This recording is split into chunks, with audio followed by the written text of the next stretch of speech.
Hi, welcome to പഠിക്കാം രസിക്കാം YouTube channel.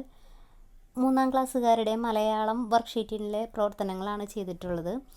അപ്പോൾ ഇതിൽ നമ്മൾ നക്ഷത്രവും പൂവും എന്ന കവിതയിലെ പ്രവർത്തനങ്ങളാണ് ചെയ്തുകൊണ്ടിരിക്കുന്നത്. എന്തായിരുന്നു നക്ഷത്രവും പൂവും എന്ന കവിതയുടെ മെയിനായിട്ടുള്ള ആശയം എന്ന് പറയുന്നത്? ആകാശം തൻ്റെ അടുത്തുള്ള നക്ഷത്രത്തെ ചൂണ്ടിക്കാണിച്ചിട്ട് ആരോട് പറഞ്ഞു? നമ്മളുടെ ഭൂമിയിലുള്ള മുക്കുറ്റിയോട് പറഞ്ഞു, ഇതുപോലെ എനിക്ക് ഇവിടെ നല്ല ഭംഗിയുള്ള, എൻ്റെ കയ്യിൽ ഇങ്ങനെ നല്ല ഭംഗിയുള്ള നക്ഷത്രങ്ങളൊക്കെ ഉണ്ട്, നിനക്ക് അല്ലെങ്കിൽ നിൻ്റെ കയ്യിൽ എന്താണുള്ളത്, ഇങ്ങനെ ഭംഗിയുള്ള എന്തെങ്കിലുമൊക്കെ ഉണ്ടോ എന്നുള്ള അർത്ഥത്തിൽ മുക്കുറ്റീനെ കളിയാക്കി. അപ്പോൾ മുക്കുറ്റിക്ക് ഭയങ്കര വിഷമമായിട്ട് മുക്കുറ്റിയുടെ തല താഴ്ന്ന് കണ്ണൊക്കെ നനഞ്ഞ് ഇങ്ങനെ കരഞ്ഞു, തല താഴ്ത്തിയിരുന്നു.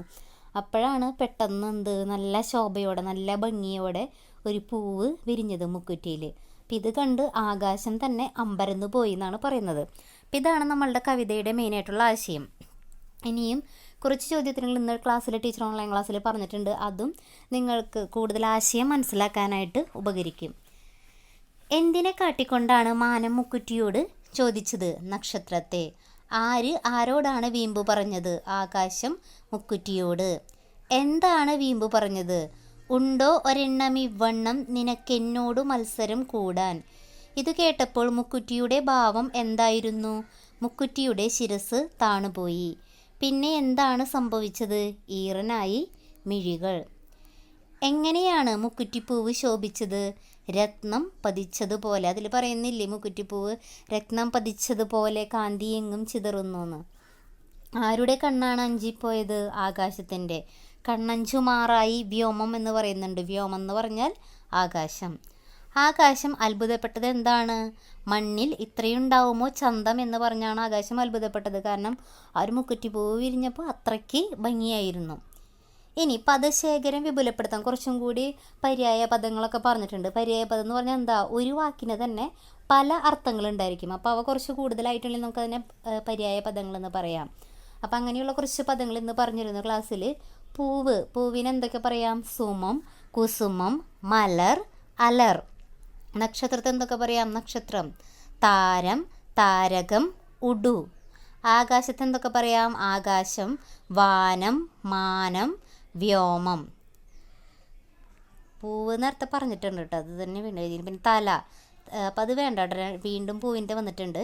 ഇനി തലേനെ എന്തൊക്കെ പറയാം? ശിരസ്, ശീർഷം, ഉത്തമാംഗം. കണ്ണിനെയോ? കണ്ണ്, മിഴി, അക്ഷി, നയനം.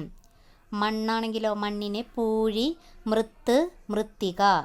ഭൂമിനെ ധര, ധരിത്രി, ക്ഷോണി. ചന്തം, അഴക്, ഭംഗി, ചേല്, മനോഹാരിത.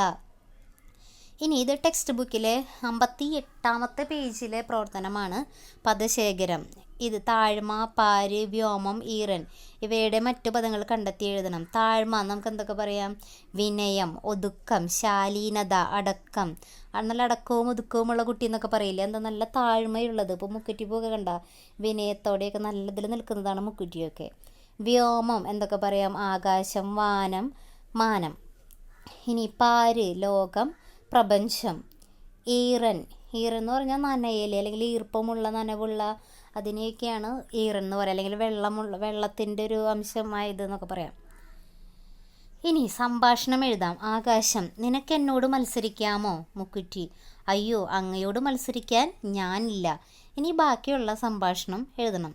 ഞാനൊന്ന് എഴുതിയിട്ടുണ്ട്. ആകാശം, നിനക്ക് ആ നക്ഷത്രത്തിൻ്റെ അത്രയും ഭംഗിയുണ്ടോ? മുക്കുറ്റി, അയ്യോ ഇല്ലേ, ഞാനൊരു പാവമല്ലേ. ആകാശം, എൻ്റെ കയ്യിൽ മിന്നിത്തിളങ്ങുന്ന താരമുണ്ട്, നിനക്കൊന്നുമില്ല. ഹഹഹ. മുക്കുറ്റി, അയ്യോ അങ്ങുന്നേ, അങ്ങനെ പറയല്ലേ, ഭംഗിയിൽ എന്താണിരിക്കുന്നത്? ആകാശം, അഹങ്കാരി, ഭംഗിയുണ്ടായാലേ കാര്യമുള്ളൂ, അല്ലാതെ നിന്നെപ്പോലെ ഇരുന്നിട്ട് എന്ത് കാര്യം? എൻ്റെ നക്ഷത്രത്തെ കണ്ടില്ലേ, എന്താ തിളക്കം?